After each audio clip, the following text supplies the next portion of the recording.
2017 সালের 25 আগস্ট মিয়ানমারের রাখাইনে সেনা চৌকিতে জঙ্গি হামলাকে অজুহাত দেখিয়ে রোহিঙ্গাদের ওপর জাতিগত নিধন শুরু করে দেশটির সেনাবাহিনী। এরপর অত্যাচার আর নিপীড়ন থেকে বাঁচতে ঝাঁকে ঝাঁকে বাংলাদেশে আসে তারা। শরণার্থীদের প্রেক্ষাপটে বাংলাদেশে অবস্থানরত রোহিঙ্গাদের বিষয়টি আন্তর্জাতিকভাবে বেশ আলোচিত। বাংলাদেশ বিষয়টি মানবিক দিক থেকে নিলেও রোহিঙ্গারা মানবিক ছিলেন না। কক্সবাজার ও টেকনাফের স্থানীয় বাসিন্দারাই এখন হুমকির মুখে, কারণ অপহরণ, মাদক ব্যবসা, জুয়া, অস্ত্রবাজি সহ সব ধরনের অপরাধের সঙ্গে জড়িয়ে পড়েছেন এই শরণার্থী শিবিরের বেশিরভাগ রোহিঙ্গা। কক্সবাজারের রোহিঙ্গা ক্যাম্পগুলোতে নতুন করে উদ্বেগজনকভাবে ছড়িয়ে পড়েছে অনলাইন ক্যাসিনো জুয়া। ক্যাম্পের শিশু থেকে বৃদ্ধ সবাই ডুবে আছে জুয়ার নেশায়। জুয়ায় ব্যবহার হচ্ছে 1x বেটের মতো বিভিন্ন প্ল্যাটফর্ম। এই জুয়া খেলাকে কেন্দ্র করে ক্যাম্পগুলোতে রমরমা ব্যবসা পেতে বসেছেন মোবাইল ইন্টারনেটের দোকানগুলো। ক্যাম্পের অলিগলিতে ভরে গেছে এই ওয়াইফাই মোবাইল নেটের দোকান। অভিযোগ আছে স্থানীয় গ্রামীণ বাসিন্দাদের নাম দিয়ে রোহিঙ্গারাই ওয়াইফাই ব্যবসায় জড়িত। জানা যায় প্রতি মাসে একটি মোবাইল ফোন 200 থেকে 300 টাকার বিনিময়ে ওয়াইফাই সুবিধা ভোগ করে থাকে। ক্যাম্পে প্রযুক্তির এই ছোঁয়ায় সেখানে 12 থেকে 13 বছরের বালকের হাতেও দেখা যাবে অ্যান্ড্রয়েড মোবাইল ফোন। আর এতে করেই শিশুকাল থেকেই অনলাইনের জুয়ায় আসক্ত হয়ে পড়েছেন তারা। শরণার্থীদের কেউ কেউ জানিয়েছেন তাদের ক্যাম্পে যত রোহিঙ্গাদের হাতে অ্যান্ড্রয়েড মোবাইল ফোন রয়েছে তাদের 80 থেকে 90% অনলাইন জুয়ায় আসক্ত। কালের কণ্ঠের অনুসন্ধানে জানা গেছে অনলাইন জুয়া খেলাও ক্যাম্পগুলোর রোহিঙ্গা সশস্ত্র গোষ্ঠীর হাতেই নিয়ন্ত্রিত।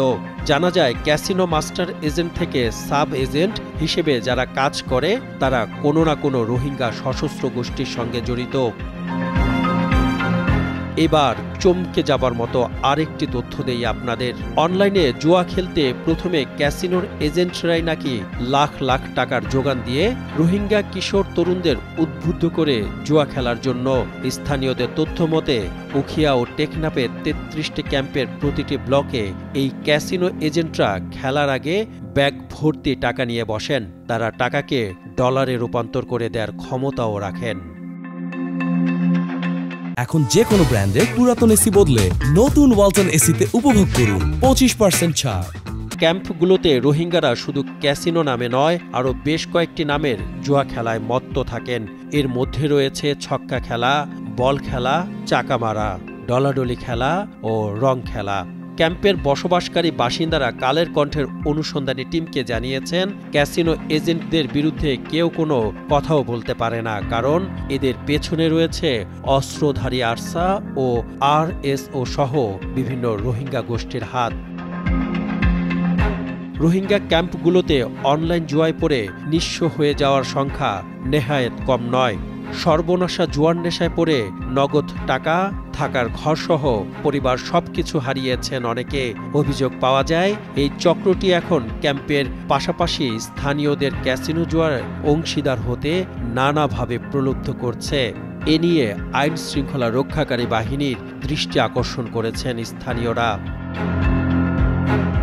অভিযোগের ভিত্তিতে গত 8 ফেব্রুয়ারি রাত 1:30টার দিকে উখিয়া উপজেলার 19 নম্বর তাজনিমার খোলা রোহিঙ্গা ক্যাম্পের সি ব্লকে মোবাইল ফোনে অনলাইন ক্যাসিনো জুয়া খেলার সময় হাতে নাতে 2 জন রোহিঙ্গা ব্যক্তিকে আটক করে পুলিশ। এই ঘটনায় মামলা হয় আটককৃতদের বিরুদ্ধে। উপপরিদর্শক জাকির হোসেন মাসুদ কালের কণ্ঠকে জানান, রোহিঙ্গাদের অনেকে জুয়া খেলার মূলধন জোগাড় করার জন্য জড়িয়ে পড়েন ছিনতাই, ডাকাতি, অপহরণ সহ নানা অপরাধের সাথে। অনলাইন জুয়া বন্ধ করা গেলে রোহিঙ্গা ক্যাম্পে অপরাধের মাত্রা অনেক কমে যাবে বলে জানান এই পুলিশ কর্মকর্তা। নাম প্রকাশে অনিচ্ছুক একজন রোহিঙ্গা হেড মাঝি জানান, অনলাইন জুয়ার নেশায় পড়ে ইয়াবা কারবারের পাশাপাশি অপহরণের সাথে জড়িয়ে পড়েছেন জুয়ায় আসক্তরা। কারণ ইয়াবা কারবারের চেয়ে অপহরণ করে মুক্তিপণ আদায় নাকি বেশ লাভজনক। মুক্তিপণ না পেলে হত্যার মতো ঘটনাও ঘটে। খুব দ্রুত এই সমস্ত ক্যাসিনো জুয়া, অপহরণ, খুন ও মাদক কারবারিদের নির্মূলে এগিয়ে আসবেন প্রশাসন, এমনটাই প্রত্যাশা স্থানীয় বাসিন্দা সহ সচেতন মহলের। সাতমান সাকিব, কালের কণ্ঠ।